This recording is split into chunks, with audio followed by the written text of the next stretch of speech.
Greetings, members, one and all of the Salivation Nation, with some news that is kind of snuck in through the wires here from CoinWorld.com. The House has passed some of the biggest legislation for future U.S. coin design changes and a new bill for 2021 Morgan and Peace dollars. Let's explore!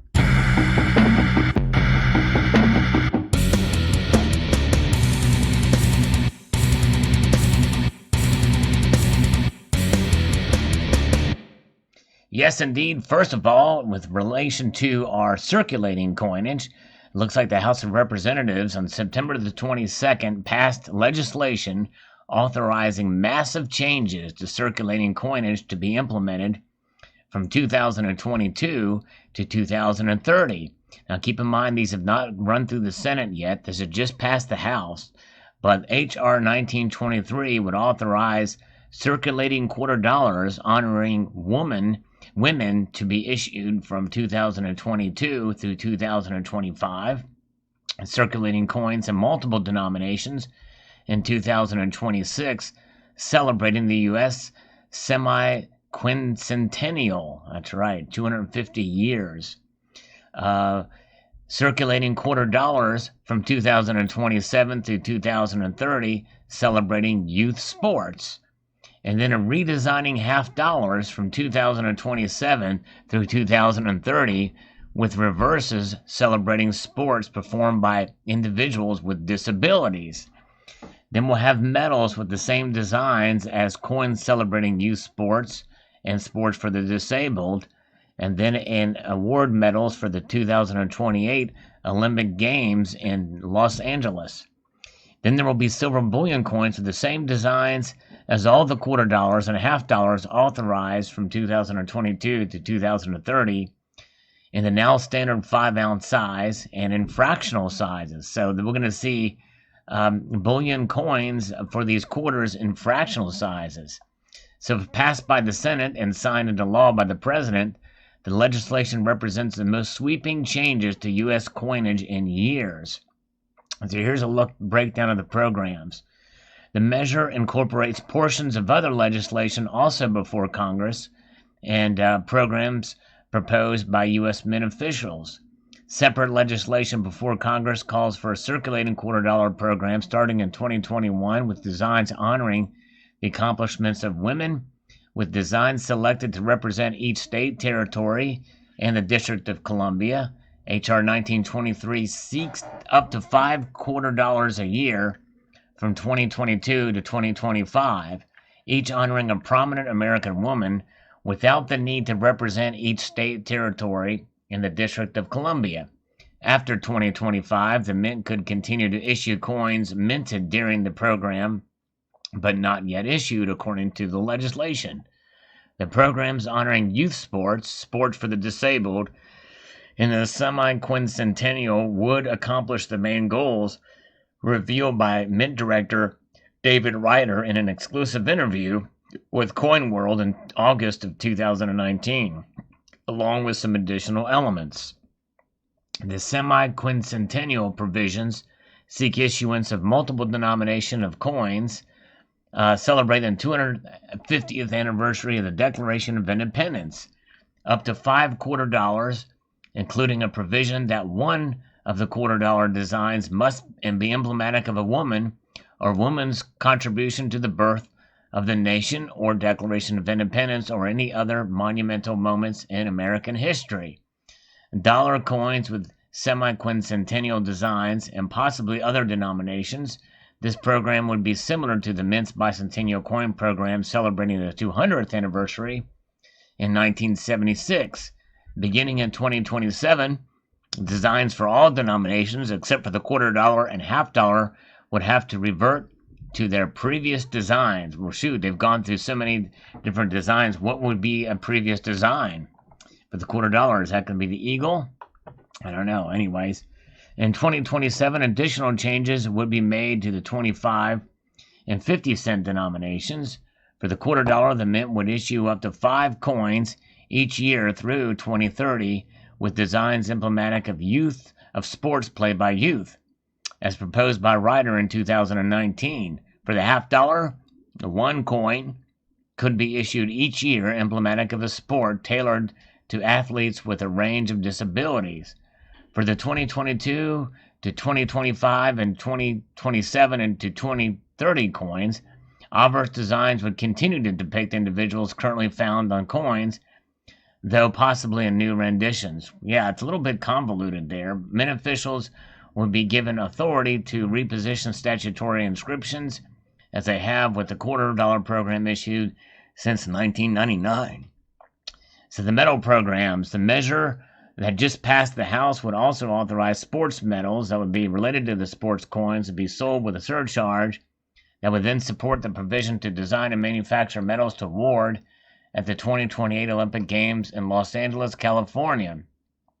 And then authorized would be silver bullion coins for all the $quarter and $0.50 issued from 2022 to 2030, including 5-ounce 999 fine silver versions and fractional versions in size, weights, fineness, and denominations determined to be appropriate. So there's some leeway there.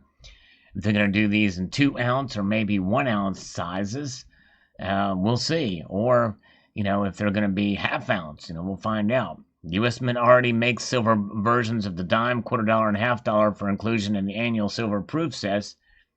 So the fractional bullion coin versions of the $quarter and $0.50 would presumably differ, possibly by weight, since the diameters of the current silver $quarter and $0.50 are identical to the copper nickel clad versions issued for circulation and numismatic sales. Interesting. The legislation would require the Federal Reserve Board of Governors and the Treasury Department to ensure that the various coins would be issued in quantities for commerce and collectors. Also authorized would be a unifying inscription, privy mark, or other symbol for the particular coin program. That provision could codify already existing mint practice, as it has issued circulating 2020 W $quarter with a privy mark celebrating the 75th anniversary of the end of World War II, as well as several numismatic coins with various privy marks. Coin World will continue to explore the provisions of the legislation in future weeks as additional information becomes available. The House vote was without objections, and no individual votes were taken. The legislation will be sent to the Senate for its consideration, so we'll see how that plays out. But this is a huge hurdle for sure. But the big news may be here is that the House has approved 2021 Morgan and Peace dollars. Same situation here. It's got to pass through the Senate. They passed it on the same day, seeking multiple coins marking the centennial anniversary in 2021 of the transition of silver dollar production from the Morgan dollar to the Peace dollar.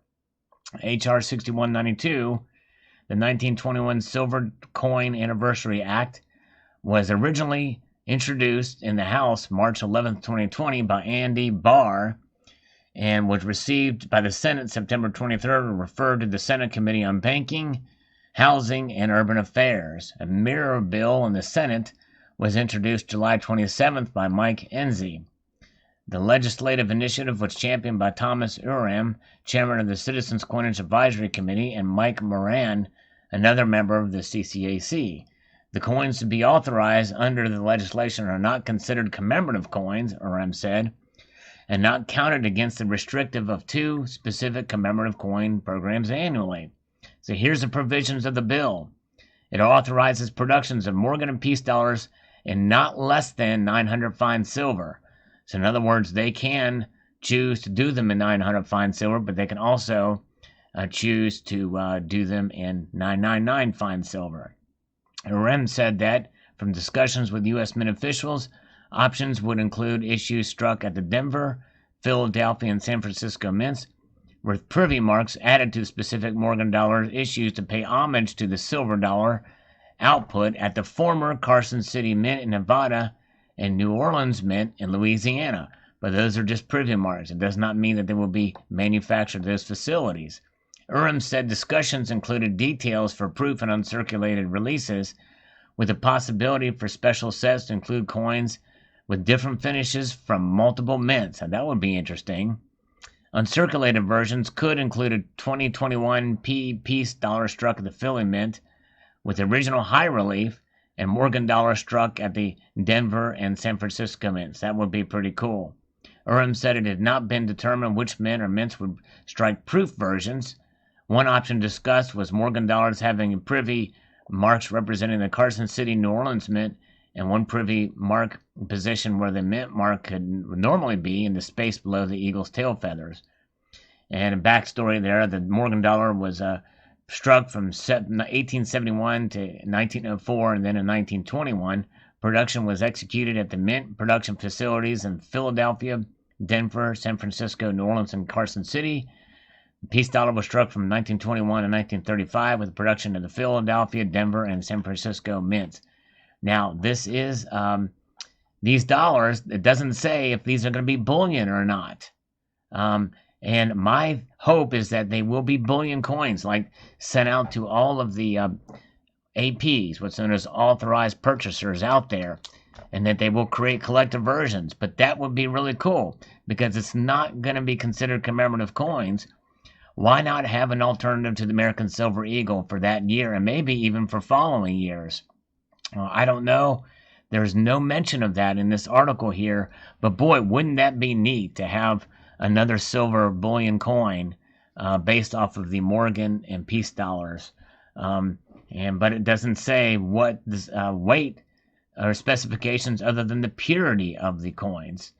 So my guess is if they're going to maintain the same dimensions of the coin, they're going to be 0.77 ounces or maybe a little bit more than that if it's going to be the same size, if it's going to be 999 fine silver. But boy, they're beautiful coins. This is what one sounds like. That's right. That's a peace dollar I flipped there. And we may be seeing them again. And that would be pretty cool to see them in different finishes and with high relief. Fascinating indeed. But again, this is big news because it's passed the House, completely passed the House for both these bills. But it's got to pass the Senate. It's got to get this president's signature. We'll see what happens. It'll be very interesting and fascinating indeed. Exciting in the world of coin collecting out there, I think, too. Although, there's some of the themes may not be as exciting to some as others, but we'll see. It's interesting. These multi-year programs are kind of interesting, but this is limiting it to from 22 to 30, 2030. But I'm interested specifically in the coins that will be released for the 250th anniversary of the birth of our nation. So, very interesting news indeed. Post your thoughts below. We'd like to extend a multitude of gratitude to you all for taking the time to watch and encourage you to please rate, share, comment, and subscribe.